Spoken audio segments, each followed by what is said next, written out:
highs and lows. It is February. The Next Best Bet is a kick-in, episode 189 of The Next Best Bet.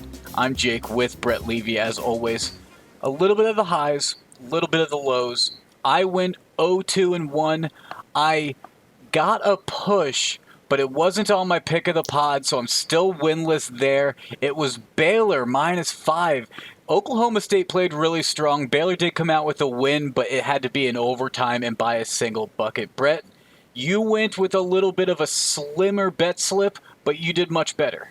Well, Higgins, I always say, only bet what you like, don't force it. I preach all these things, and, I didn't really like a lot on the card for last episode. But, Higgins, I'm making up for it tonight because I think it might be my record for most bets placed on a podcast. I like a lot coming out of this All-Star break, Higgins. Great Thursday night college basketball action. Might even find myself on some more games. But some of the early lines I found pretty intriguing. And, Higgins, we've got a fun golf tournament this weekend down in Florida. So after about, what do you want to call it, a month and a half of pro golf basically living out in California, Higgins, they venture on down to Florida this weekend. A lot of guys potentially going overseas to some Saudi Arabian tournament. So a lot of people not playing in the PGA Tour event this weekend, Higgins, and that gives us some interesting names to bet on this weekend, some interesting names to play fantasy with this weekend, and, you got to know a little bit more of the PGA Tour than, say, I don't know, John Rahm and Dustin Johnson. Yes, and we're going to get into the golf talk a little bit more later, but absolutely a very appetizing board in a lot of different sports as we record this episode. Quick beginner's Boulevard before we jump into our picks. Even money, and that's, you'll see it as plus 100 if it's American odds. If it's decimal odds, it'll be a 1. If it's fractional odds, it's just 1-to-1. And that means whatever you're wagering, that's what the return would be if you were to win. So $100 wins you 100, $10 wins you 10. It's all just relative to how much you wager. Yeah, and it's just a good term for everyone to know, because when, you're sitting down at the bar and you're like, oh, what'd you get him at? And you're like, oh, I took him even money. That's usually on the money line, with no vig, Higgins. Or you got a really juiced spread before they kicked it down, and every once in a while you're lucky with that too. Yeah, that is actually a very good point. You could absolutely pull it off that way as well. Let's talk about some quick news before we get into our picks, Brett. The MLB Lockout talk is heating up. They have been meeting for longer periods of time, but it seems like they are each digging in to what they want out of this next agreement. And right before we jumped on this podcast, the MLB announced a $10,000 increase for players. That is still $100,000 less than where the players are at. So there is still quite a gap in just this singular issue they're talking about tonight, and there's still other issues as well. But this MLB agreement between the players and the owners, I don't think it's getting done by the 28th. I think we're going to see some games getting canceled. Yeah, we will see, Higgins. Nothing really needs to get done until it needs to get done, right? Which is part of the problem. So, look, the MLB is putting these threats out there. We'll see. I mean, if the deal gets done on the 29th, are they really not going to extend the season a day? So, is it a we'll leap year? See how. Is it a leap year? I have no idea. Has daylight savings started yet? I don't know, but we will follow this story. I'm interested to see what happens. Although, as a Mets fan, Higgins, I'm almost confident there's going to be no baseball this year. Mets rotation looks good. The lineup looks good. So there can't be any baseball. God forbid the Mets have an opportunity to win something. there's a flurry of free agent activity that's going to happen the second the doors open, though. You don't think there's collusion going on right now and some people getting talked and trying to get signed still on their own? I think maybe a little bit it would be interesting. But, Brett, let's hop out of the MLB. Plenty of picks tonight. You want to jump onto the hardwood, and the NBA is returning on Thursday. Why not there first? Sure, Higgins. Yeah, lots of fun games on Monday night here, or Thursday night, Higgins.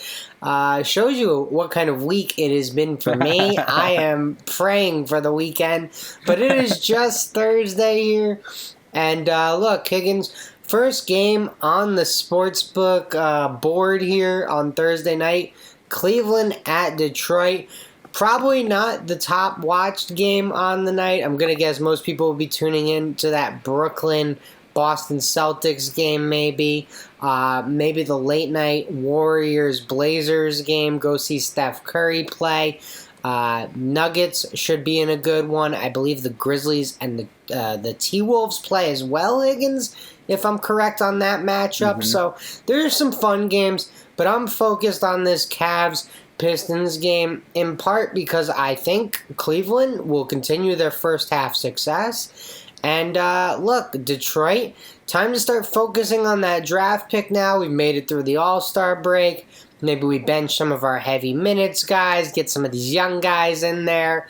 See if they can play it all, see if they can be part of the future in Detroit. So Cleveland playing for playoff seeding, playing for quite a bit more than Detroit. Detroit actually benefits them if they lose these games. So Cleveland minus 7.5, Higgins. I like that play coming out of All-Star break. Obviously, Cleveland had some guys going through the break with Jarrett Allen and Garland participating in the weekend and playing in the game.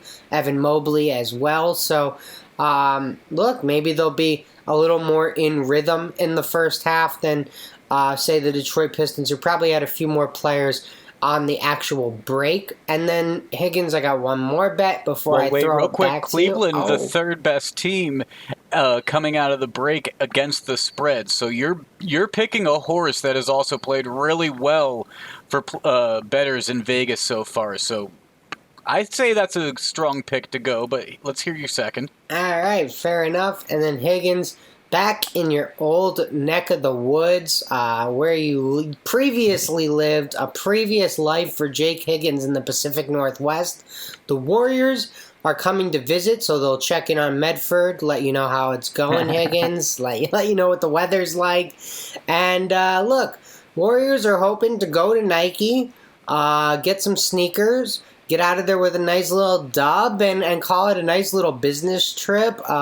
Portland, Nurkic was announced out on Wednesday for the next month, so they're short a big. No Damian Lillard in this one, no CJ McCollum. But Higgins, I'll say this in defense of the Blazers. Anthony Simons, what a find they had. They've, drafted this kid coming straight out of high school, developed him, and it looks like it's paying off really big for the Blazers. So future is not so bleak in Portland. It could be a slightly quicker rebuild, but the rebuild does not start on Thursday night at 10 p.m. Eastern Time, Higgins. The rebuild starts this summer, so give me the Golden State Warriors coming out of the break, -9 on the road. It's a big number, Higgins, but it does not scare me. Typically, Warriors, Trailblazers, you go and you see the lights get shot out of the building between Curry and Lillard. You mentioned Lillard's not going to be playing in this one. Curry, though, he was shooting red hot in that All-Star game on Sunday. Didn't shoot in the three-point game or contest, but he had quite the night on Sunday, and I wouldn't be surprised with the rest to see the Warriors come out locked and loaded. So, you know what? I can't really argue either your NBA picks. All right, Higgins. Well, I'll take that. I don't know if it's a good or bad sign. I don't know what that means either. I'm probably a loser. But that's okay, because I've got some college basketball picks that'll hopefully rescue me when all my NBA picks lose. And, once these ones lose, Higgins, I'll have some golf picks that I'll be sweating out on Sunday. So I've got the whole weekend covered here, don't you worry. But sticking with Thursday night, again, the first game on the board, Higgins, Temple at Memphis. And honestly, this line stuck out to me, Higgins. I think it's a bad number. I think Memphis is the better team. I think Memphis probably gets the win. But Memphis is not beating Temple by double digits. If anyone has watched Memphis this year, I mean, it has been a tale of two teams. Some nights they look great. Other nights they look horrible and dysfunctional. No flow on offense. So, Temple, a competitive team with another good coach in Aaron McKee, a former NBA player, former Sixer. Former Six-Man of the Year. So, Temple, just like Penny Hardaway, has a coach with plenty of NBA experience and an alumni of the university he's coaching. So, a lot of pride there, Higgins. And, look, I don't think Temple is the power that maybe they were in the early, 2000s, but they're still a good basketball program.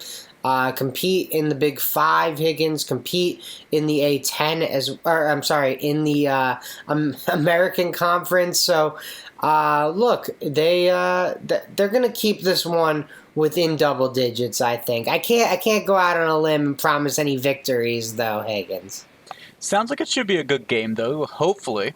Yeah, I'm hoping for a close, competitive game, and I'm putting my money down where my mouth is. A game that I don't think will be as close, although, could still be within 10 points, but I think will be much bigger than the spread. DePaul at Georgetown. Higgins, Georgetown going for the defeated year in conference play. Exactly 1 year. 1 year, Higgins. They won 5 straight games in MSG to win the Big East tournament. This year they come back. It has not been very good for Pat Ewing, although I will say congratulations, Pat. You beat Syracuse, so at least you did that for the Georgetown faithful. But, Higgins, this is just straight up. I would fade Georgetown the rest of the year. It's probably only getting worse before it gets better there. What's a Hoya? Yes, I like that answer too. That works for me. And then the last one, Higgins. I was going to say, I'm more interested in talking about your last game. There you go. And the last one, Higgins, Gonzaga at San Francisco. San Francisco, really good team this year. Not trying to take anything away from them. But I don't think I've seen Gonzaga as single-digit favorites in about 2 months, Higgins. So I'm just going to have to jump on that and take it where I can get it. Look, I think San Francisco can keep this competitive, especially on their home floor. But I think it's pretty obvious to everyone in America, Gonzaga, top 4 team in the country, most likely. I would say them, Auburn, Duke, probably those 3. I would put Purdue in there too, even though Purdue's record might not be in that class. And those are probably my 4 best teams. Arizona can certainly make claim there as well. So Gonzaga minus 9.5. You just got to take it because it's single digits, I think, Higgins. Yeah, I mean, this was a 16-point push the last time these two played back on January 21st, and that was a much bigger line, and Gonzaga's faced much bigger lines and much stiffer competition than San Francisco. They're on a winning streak. They're going to continue, and I'm a little jealous that you had that pick before I even looked at the college basketball when we were putting out the rundown tonight.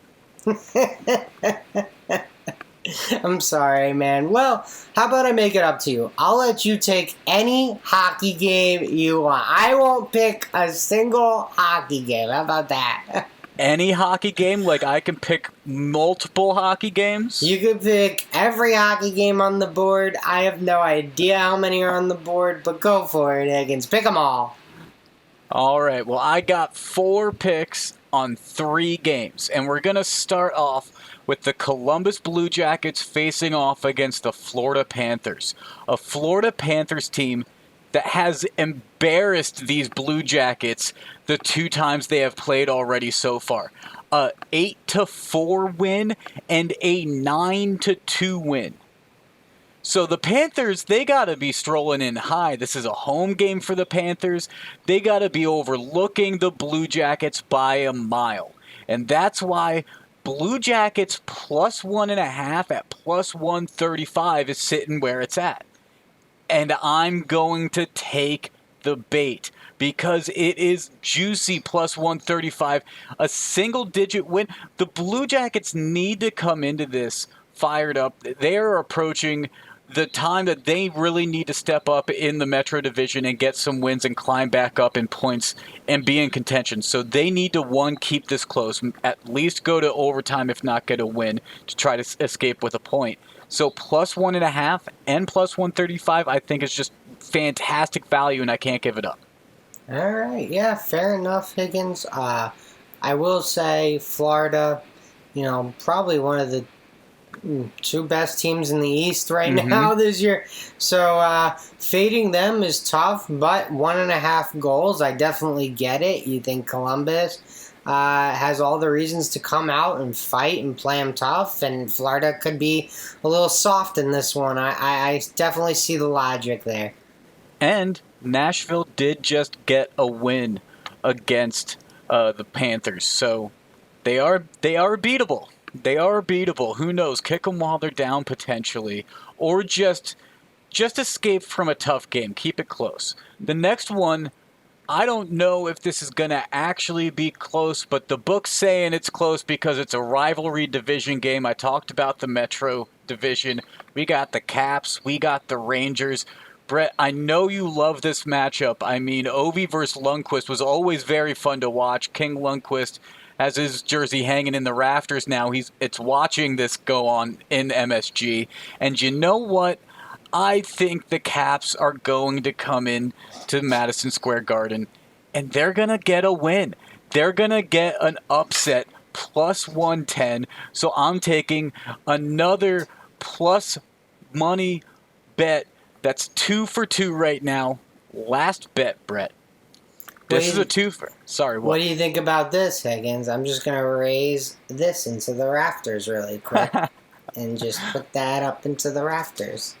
Well, I think Lundqvist would, even at his age now, he would potentially keep this one more interesting. But the Caps, they're going to steamroll. They got to catch a stride right now, too. The last game that I want to talk about, Brett, it's a 2 for bet. It's a 2 for bet West Coast. The Bruins at Seattle.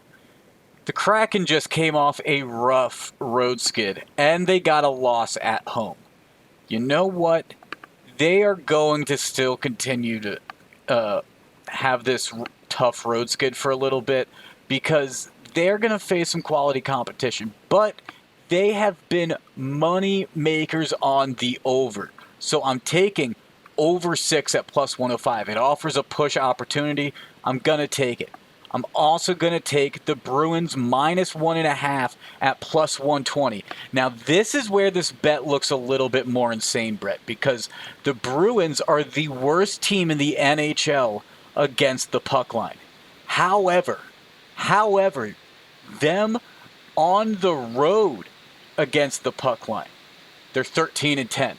They're just that atrocious in Boston this year against the puck line. So I'm taking Boston minus 1.5 at plus 120. I'm taking the over 6 at plus 105 in the Kraken Bruins game. And my other 2 NHL bets are also plus money. So, Brett, we're digging deep in finding value. I don't like to pay the juice. You know that. And it's going to be a prosperous back on track episode. I feel it. Well, hopefully there are lots of Boston Bruin goals in that last game you mentioned, Higgins. I really hope you lose the Capitals bet. Whatever. That's throwing away money. Nothing I can do there. Can't save them all. It's a suspicious line, though, because look at the puck line. The Caps are plus 1.5 at minus 221. It feels like there's some strange value to be had in that, and I think it's on the money line. All right, fair enough, Higgins. Well, one more event on the sports calendar this weekend, and it tees off Thursday morning. So let's talk about it, Higgins. The PGA Tour, the Honda Classic, taking place in Florida this weekend. Higgins, I've got 3 bets for this tournament, all top 10 finishes.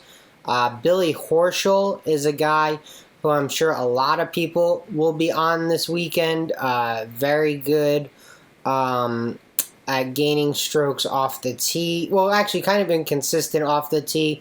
Pretty good on the green, gaining strokes. So that's really the strength there. With a weaker field, you hope he can find a stroke or two advantage on the greens. Mackenzie Hughes, Higgins, plus 500 to finish in the top 10.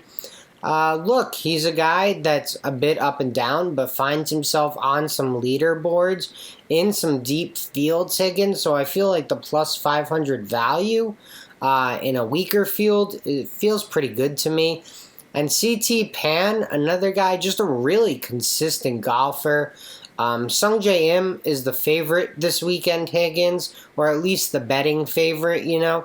So CT Pan, older golfer, not the exact same, but similar style, like just a grinder, grinds out these strokes and grinds all these holes, plays a lot of pars. So Higgins, I think this is a guy in a weaker field, being consistent and, knowing the shots you can hit and hit well and consistently do that.